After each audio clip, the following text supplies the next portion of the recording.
ብታገቢ ጥቁር ወንድ መታገቢ መስልሻል? እህታችን ሰይፉ ፋንታውን 13 ጊዜ በመቅረብ ትታወቃለች። ነፃነት እንፈልጋለሁ። አቋረጥ ሰይፉዬ በጣም ነፃነት እንፈልጋለሁ። ይሄ አሁን ትዳር ላይ ስርዓት መያዝ አለበት ምናምን እንደ ትዳር መሆን አለበት አይደል ሰይፉዬ? በማቀው ማለት ነው በጓደኞቼ በመናም በማየው እኔ እንደዚህ አይነት ነገር በእንትን በህግ መኖር እኔ አልወድም። ብታገቢ ጥቁር ወንድ መታገቢ መስልሻል?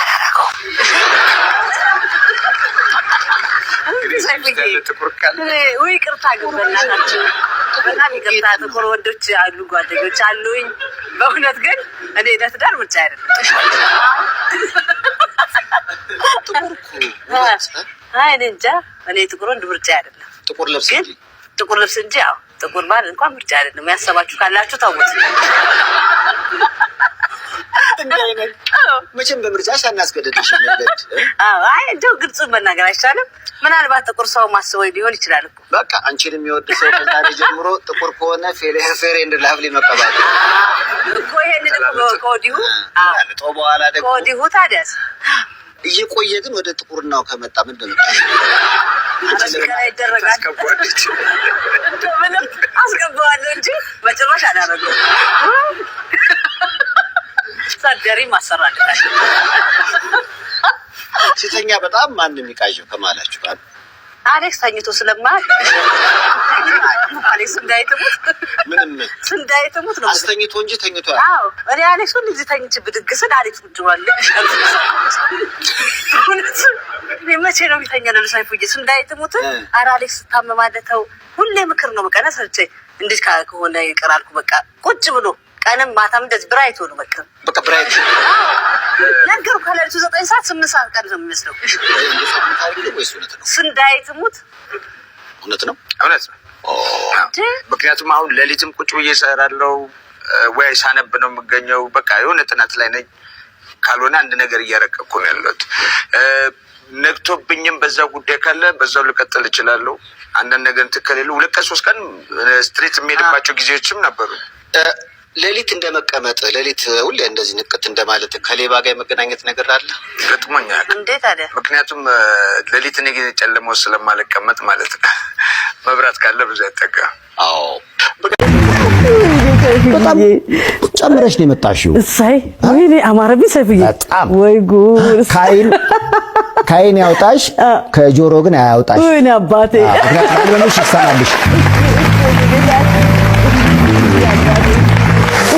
ዋው ተገናኘን ደግሞ ተነፋፍቀን ነበር ሰይፉዬ። በጣም ናፍቄ ነበር። እዚህም እንደዛው ነው። ባላሪፍ አለፈ። በጣም ቆንጆ ነበር። በጣም አባቴ በጣም አሪፍ ነበር። በልስኪ ብለሽ መጣሽ በትግሪኛ። አዎ በልስቲ እንግዲህ እኔ ዝም ስላልኩኝ ይበል እንጂ ሰይፉዬ ይበልስኪ አንቺ ይበልስቲ እንደ ሰይፉዬ ከሱ ይምጣ ነገር ነው። ነገር ነው ማመልከቻ ነው። በልስኪ አልኩት። አዎ ትግሪኛ አጥንተሽ ወይስ ትናገሪያለሽ? ሰይፉዬ ትግሬ ነኝ እኔ። ግን እኔ ተወልጄ ያደኩት እዚህ ነው። በልምድ ማለት ቤተሰብ ሲያወሩ ምናምን አንዳንዴ ነው የሚያወሩት። በዛ ነው የምሰማው የነበረው። ግን አሁን እንግዲህ ዘፈኑ ላይ ጥሩ ተናጋሪ ይመስላል አይደል? አዎ ትንሽ መናገሩ ትግራዋይ እንደመሆንሽ ቤት እንግዶች ምናምን ከመጡ ከገጠር ብዙ ጊዜ እዛው ቋንቋውን የማዳበር ነገር የለም ማለት በቃ እንዴት እንደሆነ አላውቅም። ግን የሚገርም ነገር ዘፈኑ ላይ ልክ ተናጋሪ እስክመስል ድረስ እኮ ነው። ለራሴ በጣም ያስደነገጠኝ ውስጥሽ የተቀመጠ ነገር ወጣ። አዎ በጣም መስፈን ፈልግ ነበር ሰይፉዬ። ዋው በእውነት ነው የምልህ። ግን በቃ አሁን ዘፈንኩት። ያው በሉ እስቲ አድምጡላት በእናታችሁ። ዛሬ በቃ ያየሁሽ በተለይ በዓል ሰርግ ነገር ለምን እንደመሰለኝ አላውቅም። አዎ እንደው ክሊፑ ላይ ሰይፉዬ እንደዚህ በአገር ልብስ ምናምን ነው መቀረጽ ፈልገው ብዬ ነበርና በዘመናዊ ነው የተቀረጸው። ከዛ በኋላ በቃ እሱን እንትን ለማለት አሁን እንደዚህ አድርጌውልህ ክሊፑ እንዲህ ነበር የተፈለገው። ግን ኢንተርቪውና ክሊፑ የአልባሳት ለውጥ አጋጠመውና ክሊፑን በዚህ ልብስ ሞልታችሁላት ባካችሁ። ሀሊማን ብዙ ጊዜ ቃለ መጠይቅ አድርጌላታለሁ፣ ግን እንደ ዛሬ አምሮባት መጣጣ አይደል? አሳሳዩ አይደል? አዎ አንተ ግን አሁን ያሰብኩት ሰይፉዬ ይሄ አልባስ ያምርብኛል ማለት ነው። በቃ አሁን ምናልባት ካገባው አይደለም መልስ እንኳን እንደዚህ ነበር የምለብሰው። ባገባ ኖሮ መልስ እንደዚህ ነው የምለብሰው ይኸውልህ። ስለዚህ ዛሬ መልስም ስሜት አለው ማለት ነው የቃለ መጠይቅ። በቃ እንደዚህ ነበር የምለብሰው ብዬ ነው የማስበው እንጂ አይ የለውም እሱ ስታስሙሳይፍ ብዬ አይ እዛ ጋር ዝም ብዬ እሱን አሰብኩት ቢኖር ነው ለንገርሃ ታዲያ ሙሉ ለሙሉ እኮ በቃ ፖዝ ሆነ እሱ ነገር። አዎ ምክንያቱም መሰለ ምክንያት አለ ሰይፉዬ። እኔ እንግዲህ ሁሉ ጊዜ እንደተናገርኩት በደንብ ላብራራላቸው ብዬ ነው። አዎ እኔም ያወሬ ጨቀጭቁኝ። አዎ አባቴ በጣም ስለምነኝ ኖረ፣ ሳላገባ ሞተ። ከዛ እናቴ ተከተለች። እናቴን በጣም በጣም በጣም ስትለምነኝ ኖረች። ሰይፉዬ አሁን መጨረሻ ላይ ስትመጣ በስተመጨረሻ እኔ ልትድር ነበር የመጣችው። አይገርምም? ደግሞ ሳልነግርህ እኔ ልትድር ነበር የመጣችውና ጅዳ ነው የምትኖረው።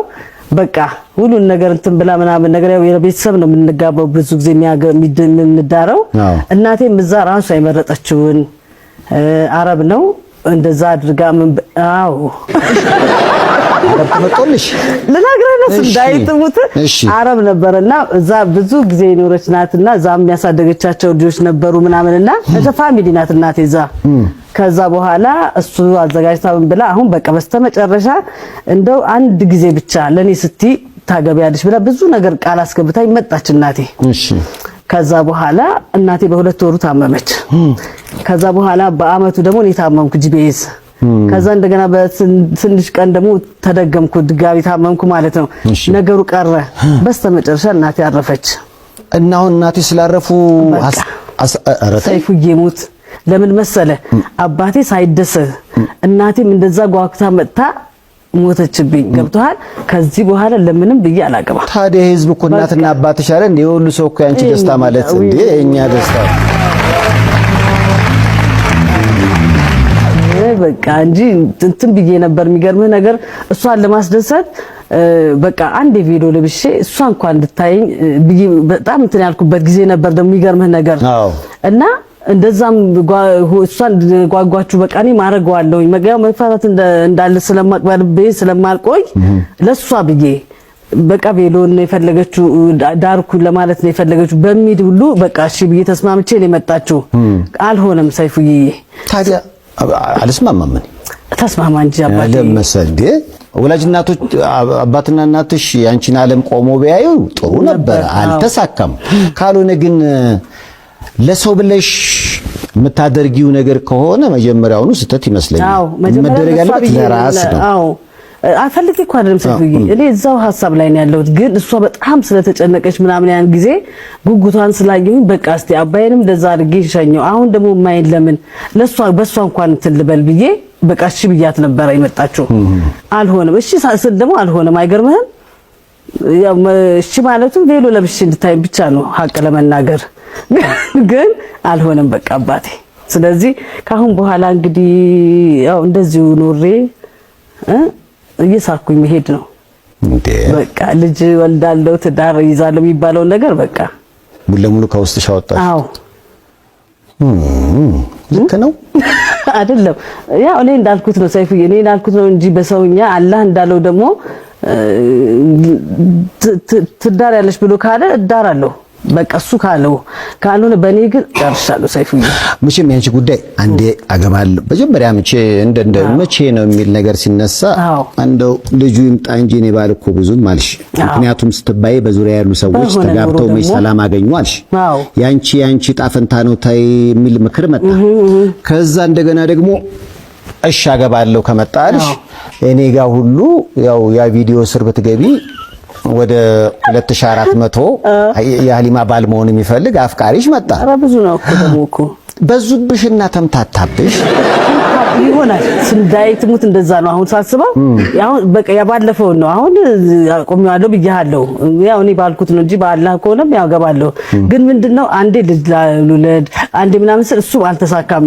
ልጅ ብቻ ነው የምፈልገው ምስል ሰው እንትን ቢላይ ቢያበረታታይ ኖሮ ወልድ ነበር። ግን ሰው ሁሉ ተቃወመና ከዛ ከአብርሽ ከባልጋስ ካልሆንሽ ምናምን ነገር ስባል እሱንም ተውኩት። ከዛ ጭራሽ ደግሞ ባልየው ነው መጨረሻ ላይ እስቲ እናቴን ላስደስት ብዬ ደግሞ እንትን ብል ይሄም አልተሳካም። ስለዚህ በቃ ብዙዎች ሲሉ የነበሩት ወንድ ልጅ አሁን የመውለድ እድሉ እድሜውም እየጨመረ ቢሄድ የሰፋ ነው። ምክንያቱም ትልቅ ሰዎችም ይወልዳሉ። እኔም ወልጃለሁ በትልቅነት ከሆነ እና ሴት ልጅ ግን ሲባል እስከ 40 ምናምን ስለሚባል እንደው እድሜሽን ተጠቀሚበት የሚሉ ምክሮች ነበሩ በጊዜው ማስታወሰው። አዎ በዚህም ከሆነ እኮ እድሜ እየሄደ እኮ ነው ሰይፉዬ። እንዲህ የሳቅሽ መቼም እርግጠኛ ነኝ 10 ይቀነሳል። የስዳይቱት ስታስብ አሁን እኔ ግን አሁን አንቺ 32 35 ነኝ። ገና እኮ ነሽ። ከ30 በኋላ እኮ ብዙ መውለድ አይቻልም ይባላል። ሳቀው ከድሮ በ20ዎች ውስጥ ምናምን ነው እንጂ ሰይፉዬ ስሰማ በተለይ 35 ከሆነ መውለድ አይቻልም ይባል ነበር ድሮ። የሕክምና ባለሙያዎች እንግዲህ አሁን በዚህ ጉዳይ ላይ ሐሳብ ይሰጣሉ። እርግጥ እድሜ እየገፋ በሄደ ቁጥር ጤናማ ልጅ የማግኘት እድሉ ተብሎ የተቀመጣል። ግን በቀደም እኮ አሁን ከምትዩ ከትግራይ አንድ ዜና አልሰማሽም? በስንት እድሜያቸው ወለዱ? እንዳይትሙት ለምን ቆይቼ ዘፈንኩ አልኩኝ። በጣም የሚሰጡኝ አስተያየት ሰይፉዬ እንዴት እንደሚወዱኝ አሁን አወቅኩ። በእውነት ነው የምልህ እጅግ በጣም የትዳሩም ብትለው የምን ብቻ በቀል ነግረህ አልችልም። ያው እኔ ፍቃደኛ ብሆን ኖሮ አሁን ነበር ማገባው የነበረው። በእውነት ነው የምልህ እንዳለው ጥያቄ ታዲያ ግቢያ ወይ ሰይፉዬ ለምሳሌ አባትና እናትሽ ለማስደሰት ነበር እነሱ በህይወት የሉም አይደለ? እኔ ወንድምሽ አለው አባቴ። አዎ ይሄው ሁሉም እኮ ያንቺ ባንቺ ወገን ነው። እኔ በሱ ወገን ማን እንደሚቆም እኔ እንጂ። ኧረ እናንተ ከበቃችሁ ምን ያደርግለታል ማለት ሽምግልና ሲመጣ የኛ ንግር ስሞ ደብል ናችሁ እኮ እናንተ ብዙ እንትናችሁ። ስለዚህ በቃ ይበቃል። አዎ ለምሳሌ ሽማግሌውኝ ቁጭ ስል የምጠይቀውን ጥያቄ እኔ ነበርክ እኮ ነግሬህ አይደለ ሰይፉዬ? ያኔ ሐሳቤን ከመቀየሬ በፊት ነግሬህ አልነበረ ሰይፉዬ? አንተ ነህ ብዬ ነበር። አዎ እኔም እንደጓጓው ቢያንስ አሁን የቀረው እኮ አይደል እንዴ? እኔ ሽማግሌ ቁጭ ብዬ መጠየቅ እፈልጋለሁ የሀሊማ ባል የሚልካቸውን ሽማግሌዎች። እኔ ማን እንደሆነ የሚመጣው እኮ ነው ራሱ እንደው በቃ ገና ሳይመጣ ባትን ብለው። ለማንኛውም ሽማግሌዎቹ ከመጡ በኋላ ጥያቄ ከሀሊማ ነጠላ ዜማዎች ሁለቱን ጥቀስ። አቋምሽ ይሄ ጸና ነው በቃ በዚሁ? ያው እኔ እንጃ ሰይፉዬ ትንሽ እየረሳሁት ሲሄድ ምናምን ነገር ነው እንጂ አሁን በቃ ሳስበው በቃ በዚሁ። አዎ በእውነት ነው የምልህ። እና 35 አሁን ቀደም ካልሽው አንፃር ለምሳሌ እኔ ሳይሆን የሕክምና ባለሙያዎችም ነፃነት ይፈልጋሉ። አቋረጥኩ ሰይፉዬ፣ በጣም ነፃነት ይፈልጋሉ። ይሄ አሁን ትዳር ላይ ስርዓት መያዝ አለብህ ምናምን እንደ ትዳር መሆን አለበት አይደል ሰይፉዬ? በማቀው ማለት ነው በጓደኞቼ በመናም በማየው እኔ እንደዚህ አይነት ነገር በህግ መኖር እኔ አልወድም። ህጉ እኮ የጋራ ነው። አይ የጋራ ባለትዳር ሲሆን በህጉ የሚጠናው እንጂ አሁን ቦይፍሬንድ ምናምን ሲኮን በቃ ራስን እንደኔ አይነት እንትን ነው። እሱስ ነፃ ቢሆን ማለት ልክ እንዳንቺ አሁን አንቺ የጠላሽው የት ገባሽ የት ወጣሽ ነው? አዎ አብሮ መኖር አይ ቢያንስ የመስተካከል አለበት ብዬ ነው። አብሮ መኖሩ አዎ አንድ ቤት መኖር በጭራሽ። እኔ ቤቴ ነኝ እሱም ቤቱ ነው። ገባ ካለማየሁ ጋር እኮ ሁሌ ነው የምነግርህ። ታው ካለማየሁ ጋር 20 ምናምን ስትኖሪ ታዲያ አብራችሁ ነበራችሁ? እኔና እሱ ወንድምና እህት ነና ስንዳይትሙት። ስለዚህ ፎቢያ ያለብሽ ማለት ነው? አዎ በጣም እኔ በቀደም እንደሚያለው እንደዛ ነው ብዬ ለምን መሰለህ አንድ ቤት መኖሩን በቃ እንትን ነው ማየው። በቃ አለው ያው እኔ ባልኩት ነው እንጂ በአላህ ከሆነም ያው ገባለሁ። ግን ምንድነው አንዴ ልጅ ልውለድ አንዴ ምናምን ስል እሱ አልተሳካም። ልጅ ብቻ ነው የምፈልገው ምስል ሰው እንትን ቢላይ ቢያበረታታኝ ኖሮ ወልድ ነበር። ግን ሰው ሁሉ ተቃወመና ከዛ ከአብርሽ ከባልጋስ ካልሆንሽ ምናምን ነገር ስባል እሱንም ታውኩት። ከዛ ጭራሽ ደግሞ ባልየው ነው መጨረሻ ላይ እስቲ እናቴን ላስደስት ብዬ ደግሞ እንትን ብል ይሄም አልተሳካም። ስለዚህ በቃ ብዙዎች ሲሉ የነበሩት ወንድ ልጅ አሁን የመውለድ እድሉ እድሜውም እየጨመረ ቢሄድ የሰፋ ነው። ምክንያቱም ትልቅ ሰዎችም ይወልዳሉ። እኔም ወልጃለሁ በትልቅነት ከሆነ እና ሴት ልጅ ግን ሲባል እስከ 40 ምናምን ስለሚባል እንደው እድሜሽን ተጠቀሚበት የሚሉ ምክሮች ነበሩ በጊዜው ማስታወሰው። አዎ በዚህም ከሆነ እኮ እድሜ እየሄደ እኮ ነው ሰይፉዬ። እንዲህ የሳቅሽ መቼም እርግጠኛ ነኝ 10 ይቀነሳል። የስዳይቱት ስታስብ አሁን እኔ ግን አሁን አንቺ 32 35 ነኝ። ገና እኮ ነሽ። ከ30 በኋላ እኮ ብዙ መውለድ አይቻልም ይባላል። ሳቀው ከድሮ በ20ዎች ውስጥ ምናምን ነው እንጂ ሰይፉዬ ስሰማ በተለይ 35 ከሆነ መውለድ አይቻልም ይባል ነበር ድሮ። የሕክምና ባለሙያዎች እንግዲህ አሁን በዚህ ጉዳይ ላይ ሐሳብ ይሰጣሉ። እርግጥ እድሜ እየገፋ በሄደ ቁጥር ጤናማ ልጅ የማግኘት እድሉ ተብሎ የተቀመጣል። ግን በቀደም እኮ አሁን ከምትዩ ከትግራይ አንድ ዜና አልሰማሽም? በስንት እድሜያቸው ወለዱ እንዳይትሙት ለምን ቆይቼ ዘፈንኩ አልኩኝ። በጣም የሚሰጡኝ አስተያየት ሰይፉዬ እንዴት እንደሚወዱኝ አሁን አወኩ። በእውነት ነው የምልህ እጅግ በጣም የትዳሩም ብትለው የምን ብቻ በቀል ነግረህ አልችልም። ያው እኔ ፍቃደኛ ብሆን ኖሮ አሁን ነበር ማገባው የነበረው። በእውነት ነው የምልህ እንዳለው ጥያቄ ታዲያ ግቢያ ወይ ሰይፉ ለምሳሌ ለማስተያየት ነበር እነሱ በህይወት የሉም አይደለ? እኔ ወንድምሽ አለው አባቴ። አዎ ይሄው ሁሉም እኮ ያንቺ ባንቺ ወገን ነው እንዴ? አረጃለሁ እኮ ሰይፉዬ 35 ይሄዳል። እኔ እሺ እስክድረስ 50 ደረጃ ይገባል ይመስለኛል። በነገራችን ላይ እኔና ሊማ ስንጨቃጨቅ የመጀመሪያው ቃለ መጠይቅ አላገባም ያልሽው እኮ የ29 ዓመት ልጅ እያለሽ ከዛ በታች ነው እንዴ ሰይፉዬ? እንዴ 22 ነበር አይደለም እንዴ? 22 ነበር። አዎ 22 እኔ እንዳስነሳኝ አላህ እሷንም ያስነሳት ሌላ አዎ አሚና ሰይፉዬ። ያው በቃ ግን ብዙ ጊዜ ጓደኞች ልጅ ስታይ ወይ ደግሞ ትዳር ስታይ ያልተሳካውን ብቻ ሳይሆን የተሳካውን ስታይ መቀናት ነገር የለም ማለት መንፈሳዊ ቀናት ምንም። እኔ እንደውም ምፈራው ወይኔ በዚሁ በቀጠለ እንደነዛ እንዳየኋቸው ባይሆኑባቸው ምናምን ሁሉ ነው ማለት አይገርምህም? ገና ለገና ይሆናል እያልኩ ማለት ነውና በዚሁ መንገድ ቢሄድላችሁ ምናምን እንደዚህ አይነት ነገር ነው ማስበው እንጂ ጭራሽ እንደዚህ ጋር ተሳክቶ የሚባል ነገር ምንም። በቃ ብዛት ውስጥ ብዙ እኮ ነው ሰይፉዬ። 11 ጊዜ ቢዚ ሆኜ የእንደዛ ሁሉ ሲበላሽ አስበው እንዴት አይነት ጭንቅላቴ እንዳለ እና ስለነዚህ አሁን እየፈራሁ ነው ተምላቸው እንጂ በጭራሽ መንፈሳዊ ቅናት በጭራሽ። እህታችን ሰይፉ ፋንታሁን 13 ጊዜ በመቅረብ ትታወቃለች።